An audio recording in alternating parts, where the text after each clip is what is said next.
ሰላም ጤና ይስጥልኝ እንደምን ቆያችሁ ከቻናል ዋና አበይት መረጃዎች ጋር አብሬያችሁ ቆይታ ማደርገው ነው ፍራታ ጥላው ነኝ መልካም ቆይታ በበጎ ፈቃድ የሚሰጡ ዘርፈ ብዙ አገልግሎቶች የአቅመ ደካማ ዜጎችን የኑሮ ጫና ማቃለል መቻላቸው ተገለጸ።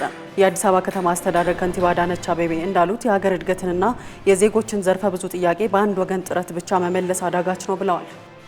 ብሔራዊ ባንክ ህገ ወጥ የሐዋላ ገንዘብ አስተላላፊ ድርጅቶችን አስጠነቀቀ። የብሔራዊ ባንክ ገዢ ዶክተር ኢዮብ ተካልኝ በውጭ ሀገር ከሚገኙ የሐዋላ አስተላላፊ ድርጅቶችና ከንግድ ባንኮች ጋር በትብብር በመስራትና በሚወሰዱ ህጋዊ እርምጃዎች ዙሪያ ውይይት ባደረጉበት ወቅት እንደተናገሩት መንግስት በርካታ የሐዋላ ገንዘብ አስተላላፊ ድርጅቶች ህጋዊ በሆነ መንገድ እየሰሩ በዘላቂነት በዘርፉ እንዲቆዩ የመንግስት ፍላጎት መሆኑን አስረድተዋል።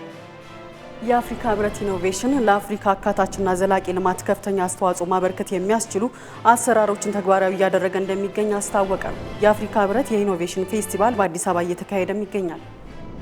ጤናማ ጸጉር ከውድ ምርቶች ወይም ከዘመናዊ ልምዶች ይልቅ ቀላልና የማያቋርጥ እንክብካቤ ላይ የተመሰረተ እንደሆነ የጸጉርና የራስ ቆዳ ባለሙያዎች ተናገሩ። የጤና ባለሙያዎች በቀን 7000 እርምጃን መጓዝ የልብ፣ የደም ቧንቧ፣ የስኳርና የመርሳት በሽታዎችን መከላከል ያስችላል ይላሉ። የኢትዮጵያ ጉምሩክ ኮሚሽን አስመጪዎች የሐሰት ሰነድ በመጠቀም ህገወጥ ዕቃ እያስገቡ ባሉ አካላት ላይ ጥብቅ እርምጃ እንደሚወስድ አስጠነቀቀ። አስመጪዎቹ በባንክ ፍቃድ ላይ ከተገለጸው ትክክለኛ ብዛትና መጠን ውጪ በሆነ መልኩ መረጃዎችን ጨምረው በመግለጽ ሰነዶችን እያስመዘገቡ ይገኛሉ ብሏል። ከሰዓቱ የቻናል ዋና አበይት መረጃዎች ጋር አብሬያችሁ ቆይታ ያደረኩት እኔ ፍራታ ጥላሁን ነበርኩኝ።